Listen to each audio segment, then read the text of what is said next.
Hello दोस्तों, कैसे हैं आप। द स्टॉप प्लस ट्रेडर में आप सभी का बहुत बहुत स्वागत है। तो इंटरडे ट्रेडिंग स्ट्रेटजी का ये पार्ट 7 है। तो इस पार्ट में हम लोग, इससे पहले हमने जो स्टॉक थे उनकी स्टैक रेंज बनाई थी। तो आज हम क्या करेंगे, डिलीवरी परसेंटेज पे के बारे में जानेंगे कि हम डिलीवरी परसेंटेज को अपनी स्टॉक पिकअप के लिए कैसे यूज कर सकते हैं।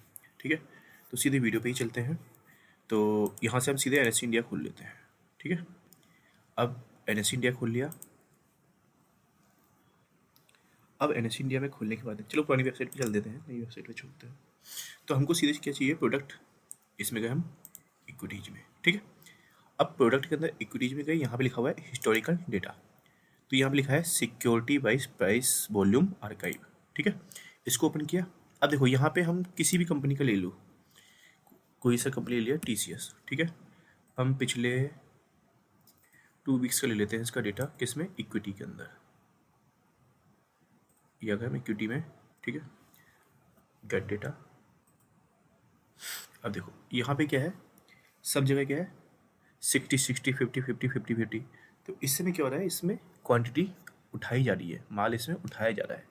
तो हमको ऐसे ही स्टॉक को हमें सिलेक्ट करना है जिनका प्राइस वॉल्यूम जो है वो मोर देन 50% हो। क्यों? क्योंकि ये एक इन्वेस्टर जो है, इन्वेस्टर के पास के नज़रिए से हम अगर देखेंगे तो हमारे लिए सबसे बढ़िया स्टॉक यही हुए जिसमें हमको अच्छा वॉल्यूम मिल रहा है और हम यहाँ पे माल उठा रहे हैं। तो कल को क्या है, इसमें ब्रेकआउट होने के चांस और भी ज़्यादा है। ठीक है, तो इसे समझना है। अब इसको निकालेंगे कैसे, तो हमको यहाँ पे दिखा है फुल डाउनलोड। तो हमको इसको यहाँ से फुल डाउनलोड करना है। तो इसकी एक चीज़ ये होती है कि ये हमेशा एक ही दिन का मिलेगा आपको। अगर आज डाउनलोड किया है, आज 6 बजे के टाइम पे मार्केट जैसे क्लोज होगा उसके बाद 6 बजे के टाइम पे ये बन के रेडी हो जाता है। अगर हमने आज इसको डाउनलोड नहीं किया और भूल गए तो ये दोबारा से कभी नहीं मिलेगा। तो कुछ करो ना करो, डेली 2 मिनट लगते हैं, इसको डाउनलोड करके रख लो अपने पास में। ठीक है, इसमें लिखा हुआ है 2 मार्च का डेटा है, प्रीवियस क्लोज, ओपन, हाई, लो, लास्ट प्राइस, क्लोज, फिर एवरेज प्राइस, फिर टर्नओवर बराबर है, ये है डिलीवरी क्वांटिटी। हमें इससे मतलब होना चाहिए यहाँ पे। ठीक है, तो इसमें हम किस तरीके से अपने स्टॉक को पिक करेंगे और सेक्टर का कैसे वो लेंगे, सहायता लेंगे। ठीक है, हेल्प लेंगे। तो वो चीज़ हम सीखते हैं। तो ये है आज का, मैंने डाउनलोड किया था 3 तारीख का, 1 तारीख का नहीं था, तो मैं पहले से ही डाउनलोड करके रख लेता हूँ अपने पास में। ठीक है, तो अब शायद इसकी जरूरत नहीं पड़ेगी, फिलहाल मैं इसको छोड़ देता हूँ। अगर यहाँ पे हम लोग, तो ये है हमारे पास में 1 मार्च का डेटा। हमने 1 मार्च के डेटा को ओपन कर लिया। अभी देखो यहाँ पे कितना कुछ दिख रहा है आपको, है सब कुछ। तो हमें कुछ नहीं करना है, यहाँ पे इस पूरे को हम फिल्टर कर लेते हैं। हमने फिल्टर मार दिया।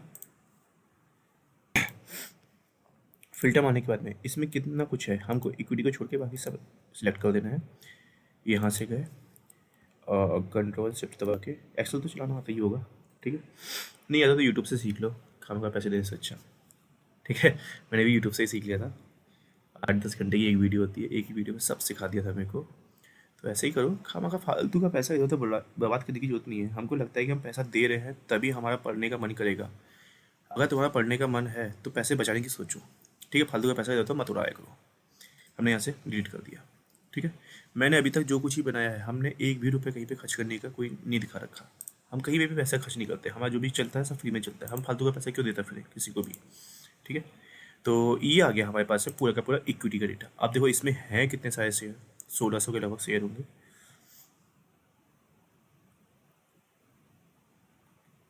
ठीक है, तो इतने सारे हमारे पास में शेयर है। अब हमको इनकी जरूरत तो नहीं है, हमें तो अपने पसंद का स्टॉक चाहिए। तो इसके लिए हम क्या करेंगे, निफ्टी 50 की सहायता लेंगे। निफ्टी 50 को डाउनलोड करना सिखाया था मैंने आपको। ठीक है, नहीं हुआ तो पुरानी वीडियो में जाके देख लो। अब ये क्या है, हमारे पास में कितना सब कुछ डेटा है। ठीक है, यहाँ से, और हमारे पास में क्या है, ये सिंबल है, इंडस्ट्री है और कंपनी का नेम है। कंपनी नेम की हमको जरूरत नहीं पड़ती है। यहाँ से हमने इसको कट कर दिया और यहाँ पे हमने इसको पेस्ट कर दिया। ठीक है, हमारे पास में 2 चीज़ है, सिंबल और इंडस्ट्री। हमें इंडस्ट्री और सिंबल से ही मतलब होना चाहिए और किसी चीज़ से हमें कोई मतलब नहीं है। ठीक है, अब आ जाते हैं हम इसमें। अब हमको इतनी बड़ी फाइल में से 50 शेयर निफ्टी के सिलेक्ट करने हैं, तो कैसे करेंगे। हम क्या करेंगे, यहाँ पे सीधे सीधे is equal to VLOOKUP का फॉर्मूला लगा देते हैं। लगा दो वी लुकअप का फॉर्मूला। यहाँ से हमने सिंबल सेलेक्ट किया, यहाँ से हम एरे सेलेक्ट करेंगे, निफ्टी 50 के स्टॉक में आए। ठीक है, इन दोनों को सिलेक्ट कर दिया हमने, यहाँ से हमने सेलेक्ट कर दिया। आ गए। यहाँ पे क्या है, सिंबल, और यहाँ पे इंडस्ट्री। इंडस्ट्री दूसरे नंबर पे, हमने दूसरे नंबर पे इसकी इंडस्ट्री डाल दी और यहाँ से रेंज लुकअप करके यहाँ पे 0 कर दिया। ठीक है, आ गया। तो यहाँ पे क्या आ रहा है, सब में NA आ रहा है। तो ये सब क्या हो गए, इसमें देखो कहीं पे मेटल्स ये सेक्टर दिख रहा है, बाकी सब क्या क्या NA। तो NA वाले हमें किसी काम के नहीं है, तो हम क्या करेंगे, यहाँ से NA वाले को सिलेक्ट कर दो। ये सिलेक्ट कर दिया, ये पूरा डेटा आ गया जो हमारे निफ्टी 50 के अलग के हैं। हमने इसको पूरा का पूरा सिलेक्ट किया और यहाँ से हमने इसको डिलीट मार दिया। हो गया डिलीट। अब हमारे पास में क्या बचेगा, सिर्फ और सिर्फ स्टॉक लॉस के सेक्टर। अब यहाँ पे भी कितना सारा डेटा पड़ा हुआ है, हमारी को ये कुछ भी डेटा नहीं चाहिए। ठीक है, ये है हमारे पास में 1 मार्च का, हमको 2 मार्च का डेटा चाहिए। तो हम क्या करेंगे, यहाँ से ये सब डिलीट मार देते हैं। हमको सिर्फ डिलीवरी क्वांटिटी और डिलीवरी परसेंटेज से मतलब होना चाहिए। ये हमने डिलीट मार दिया। ये कितनी तारीख का है, 1 तारीख का, तो यहाँ पे लिख देते हैं 1 मार्च, 1 मार्च। ठीक है, ये 1 मार्च का हो गया, ये इसका डिलीवरी परसेंटेज है। चलो इसको अब बाद में देखते हैं। अब ये हो गया 1 तारीख का, हमको चाहिए 2 तारीख का। तो यहाँ से निफ्टी 50 को हटा दो, इसकी अब जरूरत नहीं है। ठीक है, अब जाते हैं सीधे 2 मार्च की डेटा पे। इसको हमने यहाँ से ओपन कर लिया, ये हो गया हमारे पास 2 मार्च का डेटा ओपन। अब इसमें हमको इक्विटी की भी जरूरत पड़ेगी। जैसे कर देते हैं, वह सिलेक्ट करके फिल्टर करके हमको सिर्फ इक्विटी चाहिए, इक्विटी को रख लेते हैं, बाकी सबको हटा देते हैं। ठीक है, यहाँ से इक्विटी को हटा वो कर दिया। अब यहाँ से हमें सिर्फ बचा हुआ सब कुछ है वो डिलीट मार दो। क्या बचा रहा है, क्या हमारे पास में सिर्फ और सिर्फ इक्विटी। अब यहाँ का डेटा हमको वहाँ पुट करना है। ठीक है, यहाँ का डेटा हमें वहाँ पुट करना है 1 मार्च की डेट में। तो हम यहाँ पे लिख देते हैं इसी में 2 मार्च। ठीक है, ये 2 मार्च का डेटा हो गया, ये 1 मार्च का डेटा हो गया। अब हम यहाँ पे इसका भी डिलीवरी क्वांटिटी निकाल देंगे। तो वही सेम फॉर्मूला लगा दो, is equal to VLOOKUP. ठीक है, हमको क्या करना है, यहाँ से सिंबल सेलेक्ट करना है। ठीक है, पूरा एरे सेलेक्ट करना है। यहाँ से एरे सेलेक्ट करने के लिए ये पकड़ा। ठीक है, पूरा एरे सेलेक्ट हो गया। यहाँ पे हमारे पास में कौन से नंबर पे है, अब ये देखो कहाँ पे है, N पे डिलीवरी क्वांटिटी है, N बोले तो नंबर 14। ठीक है, और रेंज लुकअप क्या है, 0। यहाँ से हमने इसको ओके मार दिया। ठीक है, ये आ गया, इस सभी के सभी स्टॉक्स का डिलीवरी परसेंटेज आ गया, क्वांटिटी ये आ गया। परसेंटेज लेना तो परसेंटेज भी ले सकते हैं। ठीक है, तो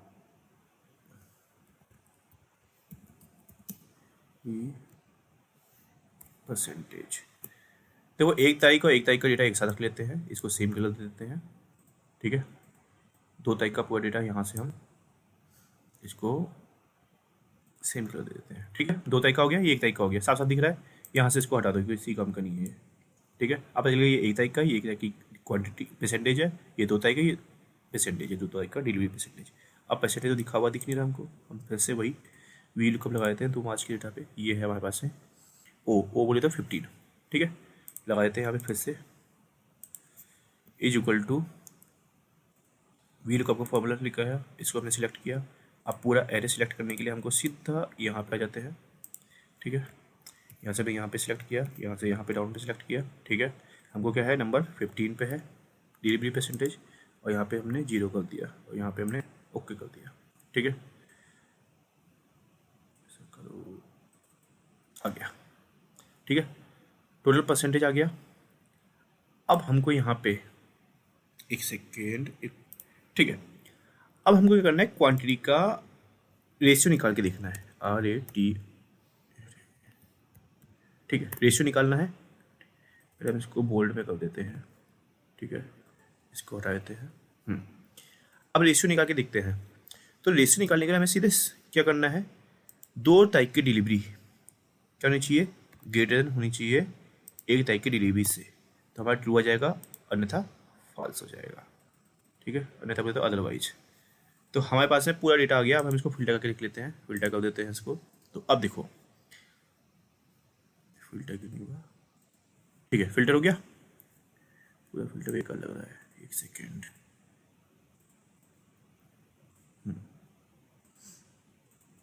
अब सही है। अब यहाँ पे हमको दो चीज़ें मिल गई हैं, ट्रू फॉल्स और ब्लैंक। ब्लैंक हमारे किसी काम का नहीं है, ठीक है। अब देखो ट्रू बोले तो यहाँ पे हमने ट्रू सेलेक्ट किया, इनमें डिलीवरी का ब्रेकआउट हुआ है, मतलब डिलीवरी पिछले दिन से बढ़ के आई है। यहाँ पे 11 है, यहाँ पे 20 है, यहाँ पे 11 है, यहाँ पे 16 है, यहाँ पे 42 है, 48, 46, 46.6 बढ़ के आ रही है, सब जगह पे बढ़ के आई है ना, ठीक है। तो यहाँ पे क्या हुआ है, हमारा जो डिलीवरी परसेंटेज है वो बढ़ के आया है, तो यहाँ पे हमारा ट्रू हो गया, अदरवाइज हमारा फॉल्स हो जाएगा। तो हमारे पास में कितने स्टॉक हो गए, 3, 2 5, 2 7, 2 9, 2 11, 2 13, 2 15, 2 17, 2 19 और एक 20, 20 शेयर में हमारी जो डिलीवरी परसेंटेज है वो बढ़ के आया है, ब्रेकआउट हुआ है, और बाकियों में 30 में नहीं हुआ है, ठीक है। तो यहाँ तक सिलेक्ट हो गया। तो अब हमें इसमें से सेक्टर को कैसे सिलेक्ट करना है ये भी देखते हैं। अब सेक्टर कैसे निकलेगा, अब सेक्टर निकालने के लिए हम क्या करेंगे, सीधे इंसर्ट में जाएंगे, पिवट टेबल बना लेते हैं, ठीक है। न्यू वर्कशीट करनी है, न्यू वर्कशीट बना दी, ठीक है। ये शीट बन गई हमारे पास में। हमारे पास में सिंबल था, सीरीज था, 1 मार्क का डेटा, 1 मार्क का delivery percentage, 2 mark delivery percentage और रेशियो, ठीक है। हमको सिर्फ क्या चाहिए, रो में क्या चाहिए, हमको सीरीज चाहिए होगी, ठीक है। फिर हमको 1 तारीख का डेटा चाहिए, फिर हमको 2 तारीख का चाहिए। अब यहाँ पे क्या है, सीधे सम लगाना है। अब सम हमारे पास में वैल्यू सेटिंग पहले से ही सम है, तो हमें कोई कुछ करने की जरूरत नहीं है। तो ये बन के हमारे सभी के सभी सेक्टर आ गए, और ये हमारे पास में क्या आ गया, टोटल डिलीवरी वॉल्यूम, ठीक है। ये सब हो गया हमारे पास में। अब पहले यहाँ पे हमारे पास में क्या था, देखो यहाँ पे हमारे पास में जो पर्टिकुलर स्टॉक था उसका डिलीवरी वॉल्यूम दिखा था, ठीक है। पर्टिकुलर स्टॉक का डिलीवरी वॉल्यूम लिखा था, और यहाँ पे क्या है, पर्टिकुलर सेक्टर का, एक सेकेंड, ठीक है। यहाँ पे क्या है, पर्टिकुलर सेक्टर का, यहाँ पे क्या है, सेक्टर का वॉल्यूम निकल गया, और यहाँ पे हमको क्या मिल रहा है, पर्टिकुलर स्टॉक का, ठीक है। तो अब इसमें ब्रेकआउट हुआ है या नहीं है, किस सेक्टर में ब्रेकआउट हुआ है इसका भी चेक करना चाहिए। हमको पता चल गया कि हमारे पास में स्टॉक का ब्रेकआउट हो रखा है। सेक्टर का ब्रेकआउट चेक करने के लिए हमको यहीं से इस पूरी शीट को हम क्या करते हैं, यहाँ तक कॉपी मार लेते हैं। जैसे कॉपी किया, यहाँ पे हमें पेस्ट स्पेशल, हमको क्या चाहिए, सिर्फ वैल्यू चाहिए, ताकि कोई भी जो फॉर्मूला है वो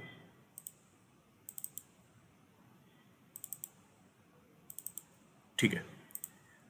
अब इस वाली पूरी शीट को हम क्या करते हैं, फिल्टर कर देते हैं, ठीक है। इसको बोल्ड कर देते हैं, और बस हो गया, पूरी को बोल्ड कर देते हैं, अच्छा दिखेगा। हाँ अब सही है, बढ़िया दिख रहा है, सुंदर दिख रहा है। अब सेम इसमें भी रेशियो निकालेंगे, जैसे हमने स्टॉक में निकाला था वैसे ही यहाँ पे भी रेशियो निकाल लेते हैं। हमने रेशियो निकाल दिया, अब क्या करना है, वही फॉर्मूला इज इक्वल टू, अब 2 तारीख का जो वॉल्यूम है वो होना चाहिए ग्रेटर देन 1 तारीख से, एंटर मार दो, देखो फॉल्स आ गया, ठीक है। अरे इसको भी करने की जरूरत नहीं है, हमको सीधे इसको डिवाइड कर देते हैं इससे, अरे इससे, ठीक है।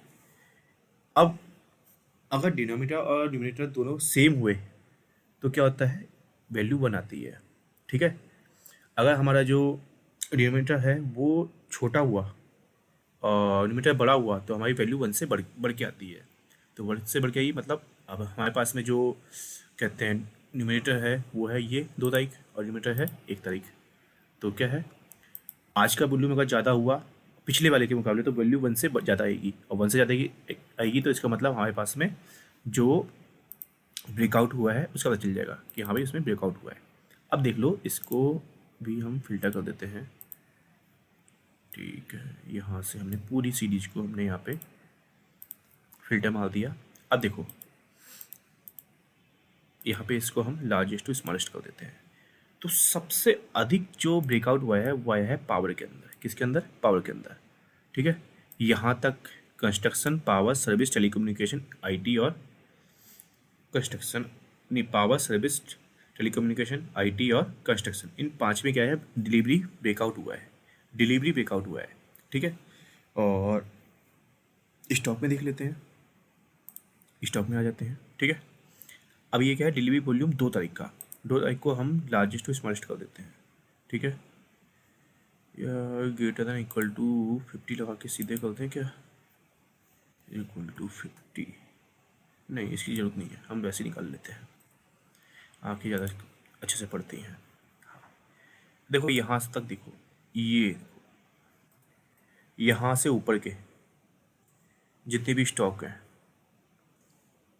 एक सेकेंड,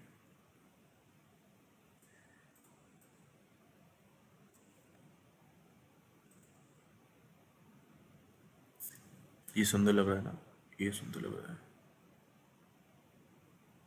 ये ज़्यादा बढ़िया लग रहा है, ठीक है। ये ऐसा करते हैं, इस पूरे को ही कलर कर देते हैं। हाँ, इतने स्टॉक्स में हमारे पास में डिलीवरी ब्रेकआउट हुआ है, ठीक है।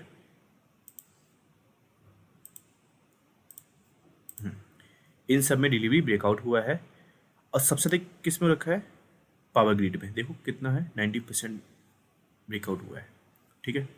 तो कितना अधिक ब्रेकआउट हुआ, क्या ये हमारे सेक्टर के साथ मैच कर रहा है नहीं कर रहा है, इसको चेक करते हैं। देखो पावर है सबसे ऊपर, पावर ग्रिड आ गया इसमें, इसे ब्रेकआउट हो रखा है।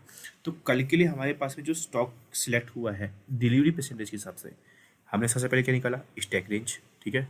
स्टैक रेंज में हमने क्या देखा कि सेक्टर क्या है और हमारे पास में स्टॉक क्या है। अच्छा सेक्टर है, जो बुलिश सेक्टर है, उसका जो करेक्शन दिख रहा है डाउन साइड पे, हमें एक वो स्टॉक सिलेक्ट करना है, ठीक है। एक हमको जो डाउन साइड पे है उसका जो डेली में डाउन सेक्टर का, वीकली और मंथली के डाउन सेक्टर का जो जो डेली में जो सेक्टर्स अगर अच्छे पे गया, ऊपर गया है, तो इसका मतलब वो महंगा हो गया, तो उसको हम बेचेंगे, ठीक है। जो महंगा था, जो मतलब बूम कर रहा था, उसका अगर आज करेक्शन हो रखा था, उसका मतलब आज वो सस्ता है, तो हम उस पर खरीदने की सोचेंगे। हमने स्टैक रेंज से ये सीखा, सॉरी। हाँ, उसके बाद में हमने क्या देखा कि ओपनिंग एनालिसिस और क्लोजिंग एनालिसिस तो हमने पहले ही पढ़ रखा है, ठीक है। रेंज बना रखी है, उसमें हमारा अगर मार्केट चॉपीनेस होगा, मार्केट अगर साइडवेज होगा, या फिर मार्केट अप साइड पे जाएगा या डाउन साइड पे जाएगा, उसमें हमारा अलग हिसाब है, ठीक है। तो उसके बारे में अभी और पढ़ेंगे, वो हम फिर जब चार्ट में आ जाएंगे फिर उसके बारे में डीपली पढ़ेंगे। हमारा जो पीपीटी, वो हमारा जो एक्सेल का काम है, वो लगभग थोड़ा बहुत रह गया होगा, रह जाएगा, और बाकी लगभग सब काम खत्म हो गया है। तो हम अब इसके बाद से सीधे चार्ट में ही उतरेंगे। हमने बस ये सिलेक्ट करना था, हमने स्टैक रेंज बना ली, उसके स्टॉक को और सेक्टर को सिलेक्ट कर दिया, ठीक है। और उसको आपस में मैच करना है। अब हमारे पास है डिलीवरी परसेंटेज चाहिए, दूसरे तरीके से हमने सिलेक्ट करेंगे किसी भी स्टॉक को, वो है उसके डिलीवरी परसेंटेज से, ठीक है। अब हमारे पास है पावर का जो सेक्टर था, उसका स्टॉक में क्या है, एक कहते हैं ब्रेकआउट आया है, और उस पावर का सेक्टर स्टॉक कौन सा है, तो हमारे पास पावर का स्टॉक है पावर ग्रिड। तो हमने एक क्या करा, इसको हमने अपने पास में सिलेक्ट कर लिया, ठीक है। इसमें कुछ नहीं दिख रहा, ये हमारे पास से सिलेक्ट हो गया। अब दूसरा कौन सा सेक्टर है, सर्विस। तीसरा टेलीकम्युनिकेशन, ठीक है। सर्विस को भी छोड़ दो, ठीक है। टेलीकम्युनिकेशन में कौन सा है हमारे पास में, भारती एयरटेल, इसको भी सिलेक्ट कर लो, ठीक है। एक हो गया हमारे पास में टीसीएस, ठीक है। अभी इनमें क्या है, मोर देन 50% है तीनों में, ठीक है। 68, 64 और 90। अब उसमें भी देखो, इसमें इतना ज़्यादा भारती एयरटेल में कोई बहुत ज़्यादा अंतर नहीं आया है, ना ही इसमें ज़्यादा अंतर है। तो हमारे पास में एक ही सिलेक्ट स्टॉक बच रहा है, वो है हमारे पास में पावर ग्रिड। इसी सेक्टर को हमें पकड़ना है, और इसके अलावा किसी भी सेक्टर को नहीं पकड़ना है, ठीक है। अगर हल्का फुल्का देख सकते हो तो वो एनटीपीसी को देख सकते हो, बाकी और किसी में हमको इतना ज़्यादा नहीं देखना है, ठीक है। तो यहाँ तक आगे समझ में। तो अब हमारे पास में स्टॉक कहाँ से मिल गया, एक स्टॉक मिल गया डिलीवरी परसेंटेज के, जो हमारे इन्वेस्टर के हिसाब से फेवरेट चल रहा है, तो हमको स्टॉक मिल गया है पावर ग्रिड। तो हम कल को क्या करना है, पावर ग्रिड में ट्रेड करने का सोचना है, वो भी बाई साइड पे, सेल साइड का भी नहीं सोचना, क्योंकि हमारे पास में इन्वेस्टर फेवरेट हो रखा है, और यहाँ पे वॉल्यूम बहुत अच्छा आ रखा है, 90% का वॉल्यूम आ रखा है। तो हमारे पास में एक स्टॉक ये सिलेक्ट हो गया है, एक हो गया। अब हमारे पास में एक स्टॉक सिलेक्ट होते हैं, कहते हैं जिसे हम कहते हैं स्टैक रेंज से सेक्टर और उसका स्टॉक, सेक्टर और उसका स्टॉक, बाइंग साइड का और सेलिंग साइड का। तो हमारे पास में स्टॉक सेलेक्ट करने के 2 तरीके हो गए, ठीक है। तीसरा तरीका हम कल सीखेंगे क्लोजिंग एनालिसिस के हिसाब से, ठीक है। और बाकी हमारे पास में वो रहा, जिस सेक्टर का ऊपर जाएगा उसका स्टॉक भी होना चाहिए, तो उसको मैं दोबारा से भी रिपीट करूँगा, क्योंकि हम अब सीधे चार्ट पे आएंगे, और चार्ट से ही हमको अब सब कुछ करना है, ठीक है। तो आज के लिए हम वीडियो को यहीं पे रैप अप करते हैं, और कल तो नहीं होगा। अब मेरी वीडियो सीधे आएगी होली के बाद में, जो संडे पड़ रहा है। देखो यहाँ पे हम इसको खोल लेते हैं। अब है कल, जहाँ तक है मैं कोशिश करूँगा एक वीडियो डालने की। कल तो कोशिश कर सकते हैं, आएगी तो सही है, नहीं तो फिर अगली वीडियो आएगी 13 या 14 को। फिर मैं जा रहा हूँ 6 दिन के लिए अपने घर पे। अब मैं लैपटॉप लेके इसलिए नहीं जा रहा क्योंकि पिछली बार मेरा लैपटॉप टूट चुका है। ठीक है, मैं दुर्घटना से थोड़ा बच के रहता हूँ। थोड़ा बढ़िया लैपटॉप है, महंगा ले रखा है मैंने, तो अब इसका गम नहीं झेलना मेरे को। तो इस बात तो मैं लैपटॉप छोड़ के जा रहा हूँ। 6-7 दिन का हम लोग क्या करेंगे, रेस्ट रखेंगे, उसके बाद में मैं फिर से स्टार्ट करूँगा। ठीक है, तो आज के लिए इतना ही। Okay bye, good night.